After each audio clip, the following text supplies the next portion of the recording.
Hi, in this video I'll go over the wiring changes that I had to make to use the stock ECU with my Lexus IS Turbo setup. Currently I have no additional devices, electronic devices on the car, it's just the stock ECU, and I'm doing 6 psi of boost. The lambdas are okay. In the video you will see that it is a little bit on the rich side when it's boosted. However, I'm still in the process of adjusting the fuel pressure, so now I reduced it a bit and I will see how it behaves. Yeah, and I will also show a little bit how the gauge setup is done in my car. I hope you enjoyed the video. In order to use the stock ECU with your turbo setup, you have to weld the stock oxygen sensor of bank 1 sensor 1 to one of the first 3 exhaust manifold pipes here. So either here, here, or here. And this bank 2 sensor 1 you also have to weld into one of the 3 last cylinders. Also I have here of course a wideband that runs into the cabin where I have a gauge.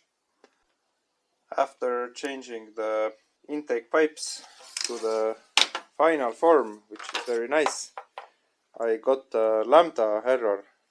And it was sensor 1, bank 1, which is this one, that I replaced already. But apparently the tip has come off of this sensor. Now, it wouldn't be a problem if it would be after the turbo. But the sensor is before the turbo, which means it's either somewhere inside of here, or it somehow got shredded already and went past the turbo. I used a small endoscope camera and I undid the wideband sensor so I could put the endoscope in and inspect the hot side. So I also rotated, checked different, like you can rotate the cold side and this way you can look at each blade individually. I don't see any like huge damage, though like on one blade I could see that maybe something has scuffed it. And looking at the blade size, I'm pretty sure this sensor tip fit through it. So it probably is already out the exhaust. I don't think I want to remove the entire manifold and all the turbo and everything. So I will leave it currently at that.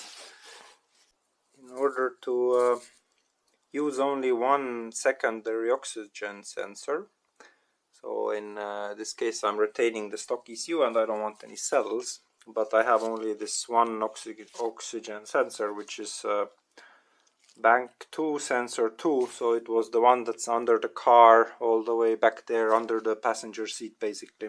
So in order to fix that, you need from this plug here, so it's the second plug from the left, you need to cut this wire in the corner here.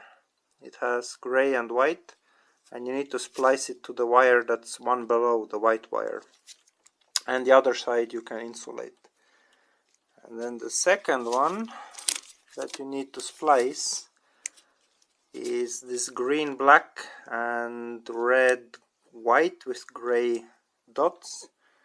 So you cut the green black one, that goes like the clip is here, and from the left it's the second row first, and you need to splice it into the second one from the second row on the left. So this is the clip is on here, so it's second row from here. I'll put these pin numbers on the screen as well. So this will make it so that the secondary oxygen sensor of bank 1 sensor 2 will get the same signal as bank 2 sensor 2, so this way it will not throw the cell as long as the gases are okay. Though this box here, watch my manual swap video, this is to get cruise control working with a manual swap.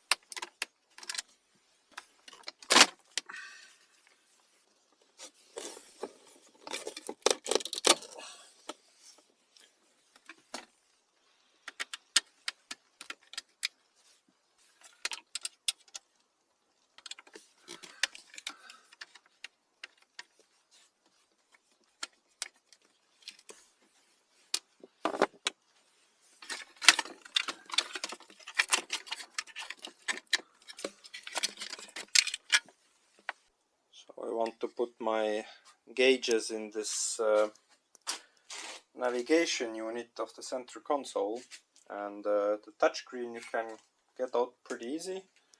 You just have to open it up from the side, pull it out, you can get it out, 4 screws, and you get the old terminal out. What you shouldn't throw out though is this control mechanism, because this is what drives the motor and the tilt and the open close button. I'm also going to steal power from here to drive the gauges. From here went the previous ribbon cable to the LCD, and this one obviously I threw away, and now I just added 2 power wires.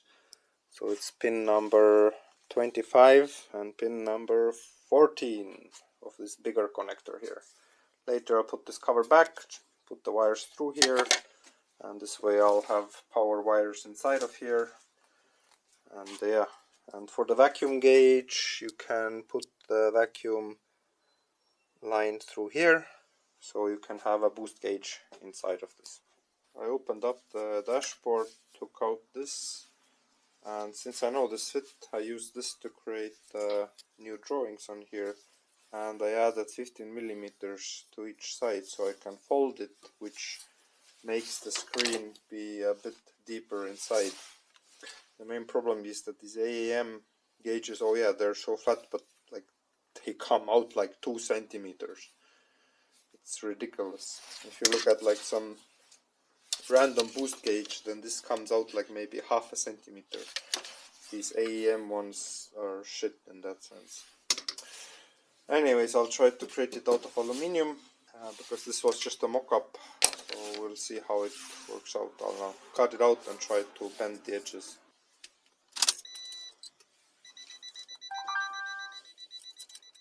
Start recording.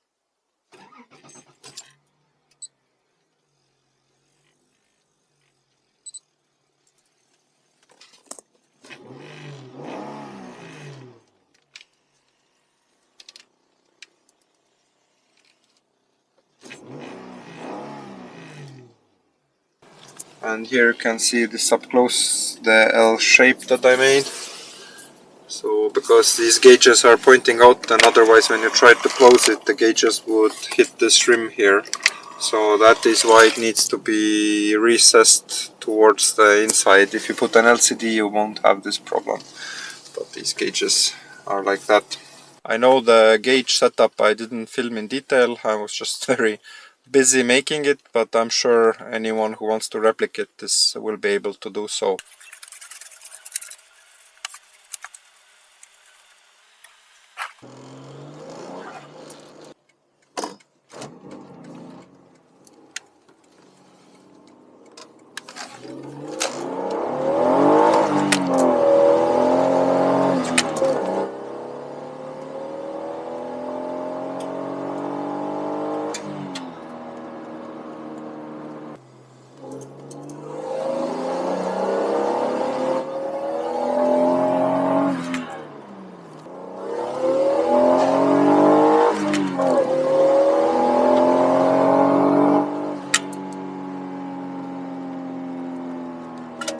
There is no warning lights. In the video you also saw me drive it. I had the traction control turned off. I have a additional button here. I think this is exactly how this car should have come from the factory. This extra boost is just what it needs. So I'm really enjoying this build, and I'm like, it's so far it seems to be very reliable. It's been now only like what, 4 months or something that I've been driving this setup. But I guess I will make a video if I manage to blow the engine or something. I might raise the power at some point, but this means that I have to rebuild the engine. I already have the turbo pistons and connecting rods, so who knows, maybe I'll get bored next spring or summer and I'll do the bottom end of this engine. But let me know what you think of it. Do you want to see such a build? I mean, there's like 1,000 of these already in existence, so yeah, leave a comment if you're interested in that. I do like that I didn't have to take any aftermarket ECU. I mean, it adds a lot of complexity, and also with this IS300 you have this proprietary Toyota protocol, so getting the fuel gauges and all that other stuff to work properly is a bit of a hassle. So usually you have to still run the original ECU and then this aftermarket ECU, and I just didn't want to take on this complexity just yet. However, if I will build the bottom end of the engine, then I could raise the boost, put a bigger turbo, which is of course a lot of money as well. Then I of course have to go aftermarket ECU, because I think this is how far you can push this car with stock ECU. So it's manual swapped, it's turboed. I don't think you can do very much more to this car without going aftermarket ECU. If you like this video, like and subscribe, leave a comment if you have any questions, maybe you want me to show something that I forgot. So alright, bye.